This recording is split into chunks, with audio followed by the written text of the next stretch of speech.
Hi Noah. Nice meeting you again. I still can remember the first time we met was like last year in the Executive Assistant Summit where we both were speakers. And I love that how you were talking about non-verbal communication and also your exercise from how actually communication works and how the sender and the receiver completely interpreted it differently. So amazing exercises and talk. I was lucky to also join your session, but of course, to all my connections in social media, they don't know you yet, or some of you know, but not all. So please, Noah, please introduce yourself. Who are you? What do you do to the audience here? All right.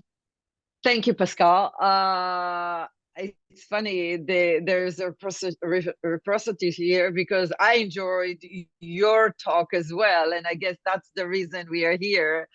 But who I am, I live in actually in the USA, in California, sunny California, when everywhere else in Europe right now it's winter.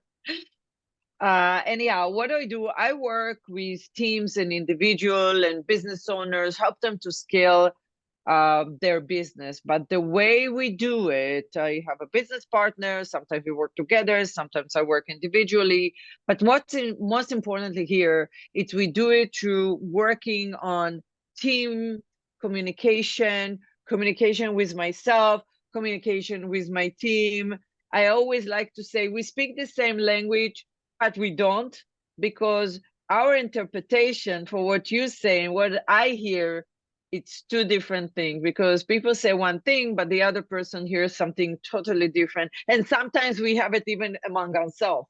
We say something, we mean something else, and it creates confusion. So this is what I like to do. This is my specialty. Okay, let's get clarity on who are you, on the message, like let's work with your team, let's scale your team. So one of the issues I'm dealing all the time is CEOs that always say, I don't have time, I'm busy, I'm overwhelmed, and I'm sure you see it as well. And then we go, okay, who else can help you? So no, it's all about me. And of course, you are running the team and everything. Of course, it's overwhelmed. And when a leader is overwhelmed, guess who else is suffering? Him, himself, company, leaders, the employees, families. Okay, so that's what we do in our company. Okay, so Noah, you said overwhelming in not in communication, but if a leader is not able to delegate or need to learn to delegate, let me say that way, it's also about time management. So what is your kind of an approach, and do you have the one or the other tip for the audience who is listening now, how to start actually to live differently concerning this topic? Sure. Actually, I just had a new client this week, company with more than 60, 70 employees. That's exactly what they have. The CEO, she runs the company. It's a she, actually. She does everything in the company. So the first tip, okay, you need to find where's the problem. So in order to find where's the problem, the first thing we do is say, okay, what are your strengths? Okay, so when you write your strengths is something that you do and easy for you to do. Okay, what are your weaknesses? What are the things that you need to wake up in the morning like, oh my God, I have to do the billing today, I have to do this. So if something is not your strength, okay, let someone else to do it. And one of the comments we hear from CEO, but I don't trust them, they may make mistakes. I say, you're right, you make mistakes too, your team may make mistakes. So create a system, okay, that people gonna do the project, but then you're gonna check it at the end. It doesn't mean you're gonna do everything, but let other people help you and support you and do some of the things that you're not good at. Now, it could be also something you're good at, but this is your role. So this is the next step. Everyone in the company should have a role. If you're the CEO, if you're the manager, it doesn't matter what your level in the company right now, okay? If you're the manager, if you're the executive, what is your role in the company? And if you don't have it, if you're the CEO, first of all, you or the business owner, Write it down. What is my role? What is my strengths? Then do the same thing for each employee of the companies. I've seen companies that when you ask an employee, what is your role? And they will tell you, whatever my boss is telling me to do. Yeah. Wow, how much stress it creates on the team when they just do everything. Yeah, there is a big title. Here's the CFO. Here's a project manager. Yeah, but exactly to the points, like 10, it could be 10, 25 things that that person's supposed to do. And the third one is vision. I see so often companies, they have no vision. Yeah. And I say, what's your vision? They tell me their goals. I say, wait. Let's separate. Vision of the company is not the goals of the company. So first of all, vision, and everyone in the company is supposed to know what is the vision of the company. And you start leading with that. That's like the top. Yeah.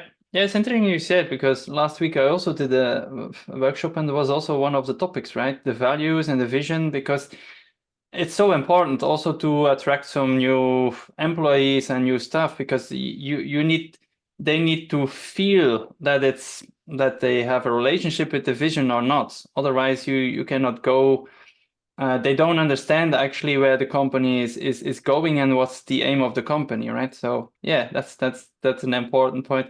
And it's interesting to be said with delegation, because I still remember when I was a couple of years in a big organization, my first delegating tasks was for working students. And at the beginning, it was also a bit of change for me at that time.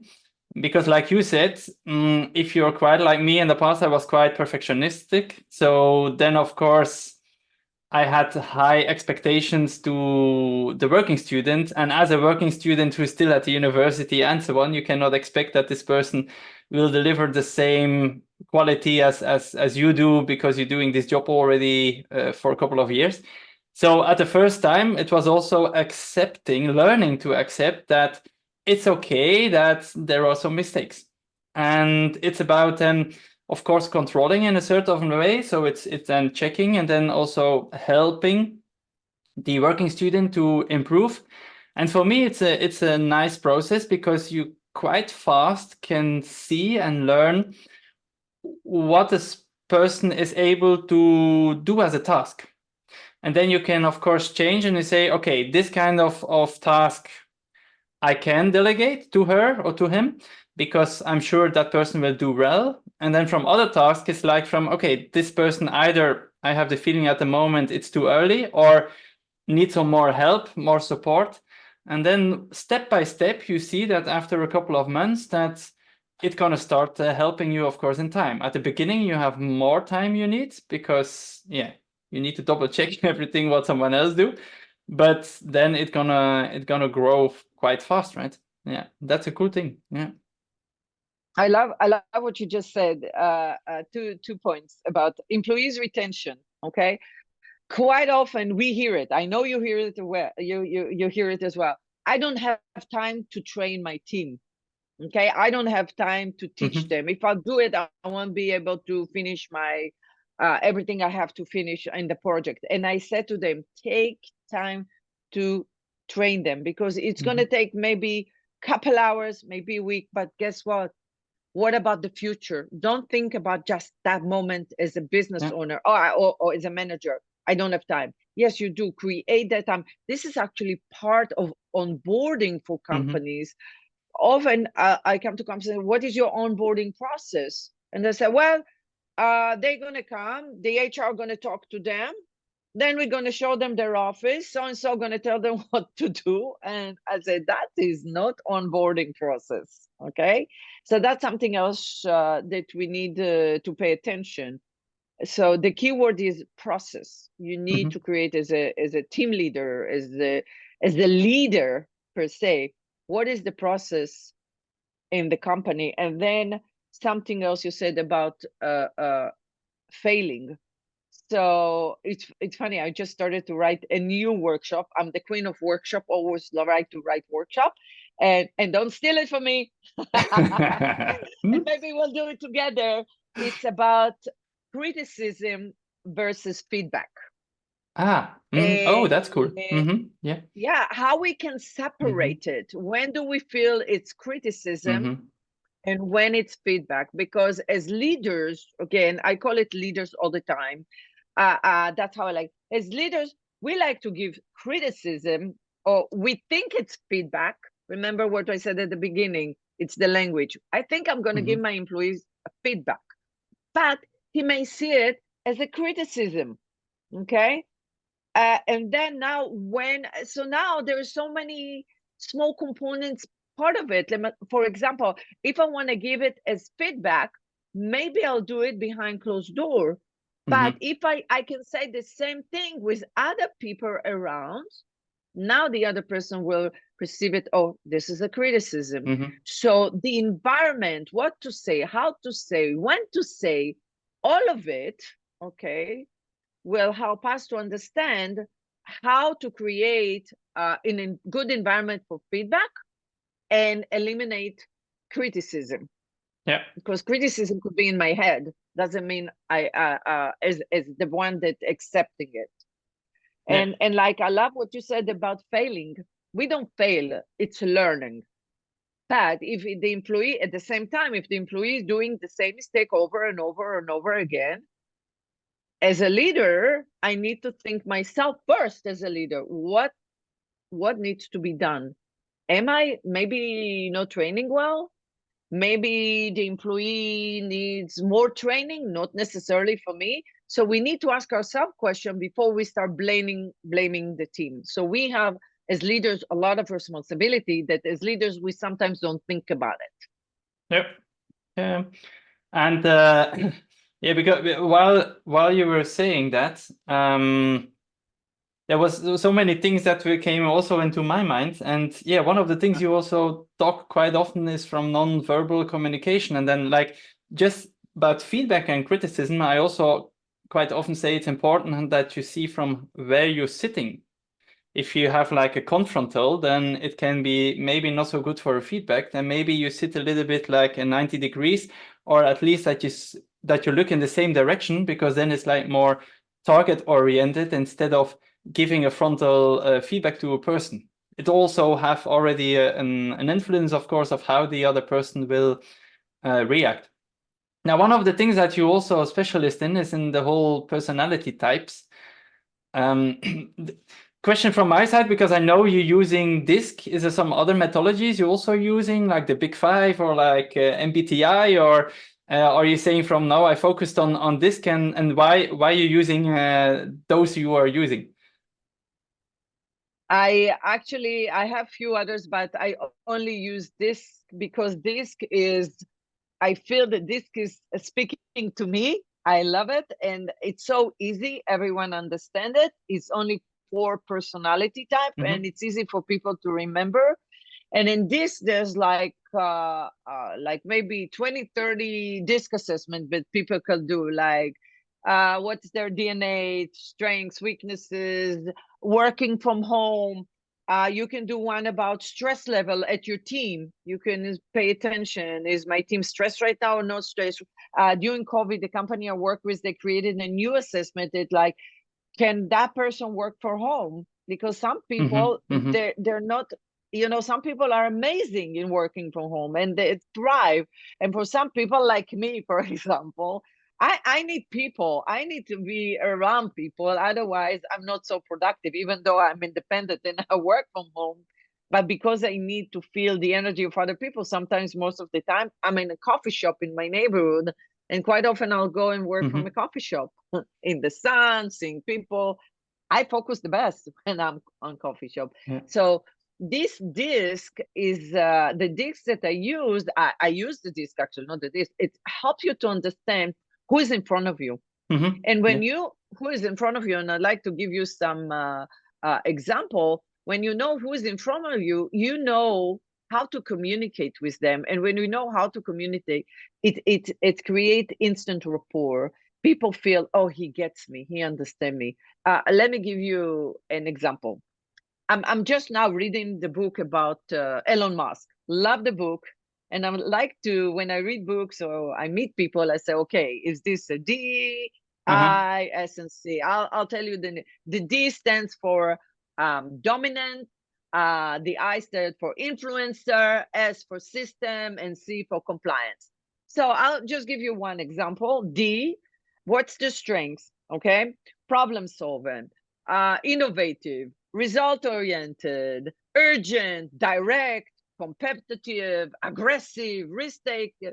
So I'm reading the book about Elon Musk. I said, oh my God, one to one. If you know a little bit about him and how very aggressive. Either you do what I'm telling you to do or out. He can fire his best friend, people that work for him for 12 years, 20 years. He said, you're out. Okay. Everything for him is urgent. Like he can give them a project and we would say I want it within a week or a month, even though his team would say, but we need a year. Oh, you're out. Everything is urgent. That's how we operate. Like to take risk. When you read the book, it's like, wow, that's how we thrive, risk taking. But then on the other end, you have the I, and the I people is totally the opposite. They like people. They will go charming. They would say, hey, let's go to lunch. They're very enthusiastic, optimistic. They like to be popular. So, okay. So you have I and D in the company. So the I will say, hey, guys, let's go to lunch. The lunch may be a little bit longer. Or let's meet after work. And people like D would say, you're wasting my time, Noah. What are you doing? Time is the essence, in and out. Like the D can come for an event, not for him, doesn't like the people, something he doesn't like, because I'm out. The I would say, wait, let's see, maybe it'll be nicer later. Let's see who's going to come. They're going to, the I will call all their friends to come to the event. Hey, there's a networking event. Kumbaya, let's all go together. Okay. So you see, but if I am an I personality and I'm working for a company that the company is running like on D level, fast, high stress, okay? Now we have a problem. So I need to know when I'm coming to work with this kind of company, I need to adjust. Maybe this is not the right company for me, because if this is the company, that's how the company that's why I like to speak about Elon Musk. This is, if you're joining his company, doesn't matter which one, this is how he runs. Okay. And if you cannot fit into it, because that's his vision, that's how he works, that's how you operate, you better not even go there. Okay. On the other hand, you have a D, everything fast. You are joining an I company, and I've seen it. People that are different personality, the company is different, and now we have a conflict. Honestly, what is really better for companies, that you have some high personality, that you have some D personality, you have some S and some C. You need harmonious. Okay, this is the best. But when you try one-on-one to communicate with people, it's so important to know who are they. And by the way, we all use LinkedIn. You can get it by connecting with them on LinkedIn. You can get it the way they talk. Right? And you start matching and mirroring into their personality. My wife is a I type, and I have quite a lot of components also from data. So between D and between C. And I know, I mean, for her, it's always need to be fun aspect, right? Because it's very important for the I type. So if I start telling something with data, with facts and figures, then she's lost very fast. So it's always interesting on one hand, of course, to notice who is in front of you. And for me, what's also very nice of this personality test is that if you're reflecting enough, that you have the possibility to also see from, okay, what are your weaknesses? Like the D, yes, they take very fast risk, but it is also important that they start learning and that they respect and accept people who are C, because they can warn you in forehand. And then maybe they can avoid taking your risk. So the very risks where afterwards, after 1 month or 2 months, everyone outside says from, okay, actually that was not the right decision, right? So for the D, it's also learning from accepting from, people who are able to read between the lines, who analyze everything, it's okay that I also learn, that I also listen to them, because as a D, if you stop listening to the C and overruling them, then quite fast the C will not tell anything anymore. And then, of course, you will not have the crucial information anymore, which can lead to wrong decisions then. So for me, it's a very interesting possibility to actually learn from why does someone else react differently. Yeah, like you said, from the I and the S is more on the feeling side, right? So, and the D and the C is more on the data and facts. So it's about learning from, okay, now I understand why it's so important for that person that there is a beautiful harmony in the team. Yeah, that there are team buildings, that we have events in the evening, where then someone who is data related or introverted or whatever, say from, I don't need that in the first place. Yeah? So yeah, it's very interesting. I love that how you said that from the stress and everything. So that means that with the same test, you can then, am I right then that you ask like a kind of a questions, then you have like a profile, and based on this profile, you can say then, for instance, from a D and an I mostly is extroverted, and then that's why home office is maybe not the ideal.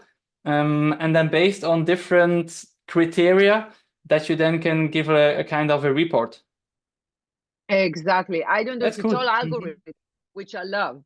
Okay, I just send them the assessment, they fill this up, but then together after we see to say, okay, what's your strength, what's your weaknesses, what's communication style, who, and if I do it for companies, sometimes we see it, we can do one for the whole company together, and I can look and I say, oh, John and Mary, you don't like X, right? And they say, how do you know? I say, because your personality is on the spectrum, you're here. You're the data person. You always want to make sure everything is correct and perfect. And they just run. As you feel they don't get you. And they say, yeah, you know. So actually, just to make sure, I was speaking about the I and the D, but I love to see the compliance. You know why? Because they don't like to make mistakes. Yes. So guess what? My C is so low. Because I'm I and D, you know, I like to lead, I like people, but I can have so many mistakes and I don't see them, especially if I'm typing, writing, sending. That's why I hire people. Yeah. I can't do it by myself. Like I said, if you are the owner of the company, you know what your strength, what your weaknesses. So I know this is my weakness. I always have people that work with me and I said, hey, I wrote something. Can you check it? Or I create a process. Can you check it? Can you schedule me something? I know I'm not good at that. But here's the problem for the compliance people. They are quiet. They don't speak up. So if you are deep personality and you don't value them, they'll be very quiet and very stressed. And you may lose them. Yes.